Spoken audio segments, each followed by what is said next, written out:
Hey, hey. Hi, guys. All right. So, Leos, welcome back.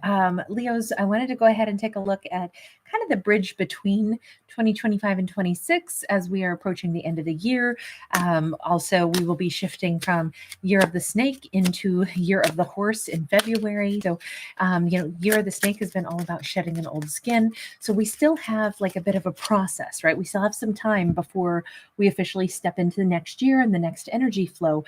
But I wanted to take a look at that gap. Like, what is going on? What's the like transformation? What's the final shedding of a skin? Where is our character at? Also, Leo, before I dive into this, just let me mention to you guys, if you did not know this, I do many videos for each zodiac. I recently found out that many people think I only do like one per month for each zodiac. And actually, I do about two per week, sometimes more. So if you guys do not see your Leo videos, in case you guys didn't know this, I actually have a playlist for every zodiac. And so the quickest, easiest way for you to access stuff, if you're wondering, did I upload, did I post, is to go to the playlist tab. When you click on that, you'll see every playlist. You can just scroll to Leo or whatever one you're looking for. And when you open up the Leo playlist, you'll get most recent to oldest. So you'll see what was the most recent uploads. But anyway, I just hope that helps because I know that it doesn't sound like my content is circulating these days. So I'm trying to help you guys find it if that is the case. And for those of you that do find it, awesome. Thank you guys for being here. This week, I'll announce something that we're going to be doing also to celebrate the holidays. So you don't have to do anything extra. It's just something I'm doing for you guys. So yippee, sweetheart. Sparkle 11. Great to see you, babe. All right, we have Page of Pentacles and we have the Five of Cups. Page of Pentacles for Leo is pretty well, obviously we have some very thought-provoking almost like if Leo is realizing that as we close out this year, they might need to write something. Maybe their memoirs. Maybe they need to write down a particularly difficult chapter so that they get it out of their system or so that they can deal with it. Sometimes an exercise anyway that might be helpful is to write down the way we feel about something, the situation, because it is like purging it in a very, very personal way. It doesn't have to be anything that we tell anybody else if we don't want to, just for ourselves to validate, this is my experience, this is what happened to me, this is what I went through, this is how it made me feel, this is the grief that I've experienced, and this is me trying to at least allow some of that to come out through my pen or my quill. And it just kind of feels like, I don't know if Leo has somebody that they need to talk to about a grief, or if there is something that Leo has like held really deep inside that they are now kind of at least ready to like tap on and say, this is the thing that I was unhappy about, maybe all year. Maybe there was something that I was having to come to terms with where I was, the Five of Cups is about loss. It's about grief. And the Page of Pentacles is being able to express something. But first, maybe we have to express it at least to ourselves. We have an Eight of Pentacles. It's definitely been something that Leo has been processing and working through. But they've done tremendously good work already. This is, maybe Leo's going to go talk to a therapist, a counselor, somebody to help them with a grief process in this storyline. But I would also say they're already at the Eight of Pentacles. This is a Leo who's done tremendous work through this. They have worked through, a five is a number of change. And even though Five of Cups is very painful, it does remind us that, pain transforms also. And I kind of think that because Leo has been actively like addressing the thing that has bothered them, maybe particularly throughout 2025, this could have been a really heavy year for Leo. This could have been a year where they were like, I want to make sure that I move through this. And they might have been consciously doing things. Now, sometimes we do stuff to help ourselves heal and we don't even realize that's what it's all about. Sometimes it's like, oh, I got really into jumping rope, or I got really into sports and I joined a local softball team. Maybe that's because it was a great way to blow off extra energy. And maybe that was part of like Leo's grieving process, or the way they were processing that energy. The energy has to go somewhere. All of this says Leo has discovered outlets for a very big wound that they experienced. And that outlet has really, it's, look at how wise they are. Look at this alter ego version of themselves. They have become, I think that this Leo looks very youthful, but I feel like they feel like they have aged. But I also feel like, this is the philosopher's beard that we see here. So I'm going to say Leo is aware. I am so much older than I appear because I have had huge experiences that have forever changed me. But I think this is Leo, like almost like wrapping their arms around this new version of themselves and saying, the grief has changed me, the experience has changed me, but I am such a much wiser soul now. And with this 10 of Wands, and again, here we are with the philosophers, I definitely think that Leo is fully like embracing this and saying, oh my God, some of my most profound thoughts have occurred because of these experiences. So a 10 is it's closure, right? It's a completion of a cycle. And what Leo has gained, and it has been hard fought, absolutely, but what Leo has gained is this tremendous amount of um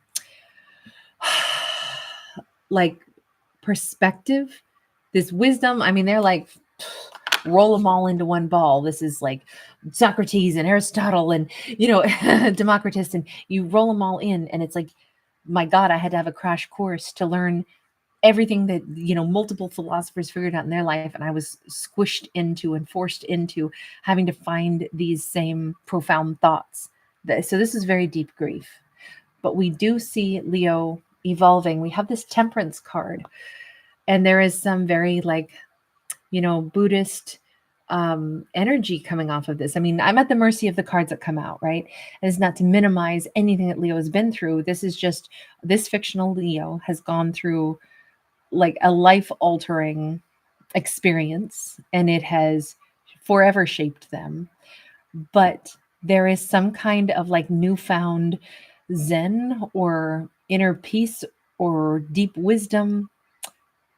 I definitely feel like this is only because they walked through fire, but if 2026 or crossing that bridge into 2026 is bringing Leo a new energy, it is this softness or this profound sense of peace. Now, part of that could be where we lay down the things that, we cannot change. It doesn't mean that like, oh, and I never feel sad again, or, oh, I'm over it. This says there's some kind of, I guess I don't want to use the word acceptance either, but there is some kind of, let's say Leo goes beyond it, go beyond a grief or a loss. And what they find once they go beyond that is this profound sense of like energetic presence or being. And maybe they still feel very connected to whatever they lost. If this was loved ones, if this was, experiences, things that have been painful, maybe they are finding that in the energy space, they're still connected. Maybe that's a sense of peace or something that they have captured. We have a 10 of cups. They're starting to get their happiness back. They're starting to see, and we see it from a bird's eye, right? So we're way up above. And this is, the Colosseum, as it is today, not in its, perfection of when it was first built, but this is, ancient history now. So I feel like Leo is either having this like really, here we have like a symbol of Buddha, kind of like rising and glowing and maybe levitating. And here we have Leo as the person who's levitated and is looking down across life and ancient history. And it just kind of feels like Leo is realizing that the way you not even work through grief, but the way you find your happiness again is to somehow get outside of oneself a little bit. I'm sorry, I'm struggling to find the right words because I didn't know this was going to be so intense, so heavy. I'm not every zodiac has had the same thing. This is really different for Leo. In fact, nobody's had one quite as intense as this. So whatever this was for Leo shaped them permanently, reshaped them. But Leo has I'm going to say, a philosophical view on joy and happiness. There's a great book. God, I can't think who wrote it now. He was French. This is fairly contemporary, like probably not more than like 15, 20 years back. But it was, I think it was called like The Art of Joy or something. But it's, a perspective on joy and happiness. And I thought it was going to be a dud, and instead it was quite interesting. And kills me that I can't think of his name. We have an Eight of Wands. Also, Leo is the only zodiac that I've shifted decks for. So I kind of think it's because this is very much something Leo has already traversed. And I want to see what is on the other side of this bridge. And it says like action and forward activity. Look, there is no denying that this Leo is a fully different person, but it does say that their life moves forward now. I mean, I could see Leo like changing their name. I could see Leo feeling so very different that they actually come across as a different person now. It has forever changed them. So there's no point in trying to pretend that they're the old Leo. You can't be the old Leo once you've gone through life altering transformation. Instead, Leo says, that's just it though. I'll never be that same person. So now that I'm not attempting to get back a previous version of me, now instead I'm going to learn to be happy as this different version of me. And I think we have the Chariot, we have the King of Pentacles, we have a Leo. I know they're sitting still in a wheelchair, but Leo will walk again, Leo will rise again, Leo will be stable again. They will have a completely different life. I almost think in this storyline we're kind of describing a Leo who is oh God, sorry, there's a song trying to come in. And that was going to drive me nuts because it was such a perfect song, and I only heard one little flicker of it.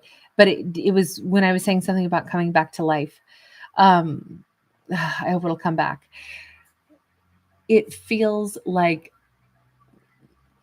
this Leo is significantly different, right, than who they used to be. So there's not going to be probably much left behind of the old Leo. This is a Leo who is I think more peaceful and more grounded than ever, but it's also a Leo who's like, I think they're going to be very, very patient, even though they're also moving forward to, take charge of life. And, I think they're going to be very, very prosperous. Also, this Leo could be, every once in a while you read stories about characters and you can't believe, what their backstory is. Somebody becomes like a household name for some really fabulous thing that they do, and you assume that this person was like, oh yeah, they always knew what they wanted to be, they went to school, they became this, and they did these great things. And instead you find out, oh my God, no, their whole life was nothing, it resembles nothing like who they are today. And you realize, okay, how did that person go from their background, their beginnings, their maybe cataclysmic events, and then somehow they made this complete like left turn and their life went in a whole different direction? How does that happen? I would say Leo is the kind of character that would happen for. What they will do with the rest of their life will be very great things. And it kind of starts in 2026. The next chapter of Leo's life, they will do very beautiful and very like abundant things. They could have a major impact. This could be somebody destined to become extremely successful, extremely wealthy. And what they may do with that wealth will likely be something that promotes growth all around them. I kind of feel like everything Leo touches, ironically, is going to blossom, and they're going to breathe life into everything, which is the reason I say it's ironic, is because it's exactly the thing that for the longest time, it feels like Leo didn't feel like they were much more than a shell of themselves, kind of like a burned out, and then instead the revived version of them, everything they do brings life. They improve things around them. They improve other people's lives. Business blossoms. The kinds of things that this Leo will do from here on out is they will be unrecognizable. So will their life be. That was an unexpected Leo story. I want to get one last card here. That's a pretty heavy one for sure, but also so beautiful. Yeah, Eight of Wands again. Queen of Swords, King of Cups. In the love front, even though Leo probably couldn't even fathom this from the point that they might have recently been at or the point that they're even currently at. But this says not only will they move forward, not only will their life suddenly become much more abundant, they could become very, very, very rich also, but they also have a true love story up ahead. And I don't doubt that Leo's like, oh, not even a little bit. The old Leo, that was true. The old Leo was going through so much grief. Many things were not possible in that old timeline. That this is not Leo's old timeline. This is a different Leo. And as soon as Leo starts seeing themselves as a different version of themselves, I think that's where everything. I'm picturing somebody going by like their middle name all of a sudden, if not legally changing their name or something. But it's like, no, I couldn't go by the old name because that's not who I am. I'm this other person now. And I think for this new Leo, a real, like, very gentle and very profound love story is on the horizon as well. But it's because Leo moves beyond the experiences of their past. This was probably one of the most, I'll say, like, heartbreaking stories, even though we didn't see exactly what had happened to Leo, but it was just such, a transformative thing. Like, Leo is not the same. But Leo will actually have great happiness again. They will have peace again. They will have joy again. And they will actually have love again. All right, I'm going to leave this one here. Thank you guys so much. Oh, Ruth, no, but that's a great one. No, it's not that one by Evanescence. It didn't come back to me, but Yippee is so wonderful. Yes, The Art of Joy by Golarda Sapenza. Thank you so much. And I'm sure I mispronounced that too. Oh, of Sicily. I thought it was French. There might be another book that I'm thinking of also then, because I swear he was French. I listened to on NPR. I listened to a conversation actually, and I was so sure he was French. It's been many years, but thank you so much. You're so wonderful. Lightning Cast, so good to see you. Glad you made it to the end, babe. Hi, Christy. Bradley Bear, nice to see you. Morgan G, so wonderful to see you. Denisa. Oh my God, Ruth, I'm so sorry. I am so sorry for your loss, sweetheart. That is absolutely heartbreaking, and I'm so sorry you had to endure that. Sending you lots of love and wonderful thoughts to your son. I'm so sorry you had to say goodbye far too soon. I'm sending you a lot of healing. Femette, darling, thank you for being here. Denisa, thank you again. And Sparkle 11 and Yippee. It's such a nice community here, you guys. Thank you for being here. Baby girl, bye. All right, I'll see you guys again in the next one. I think we'll go to Sag next. Bye for right now.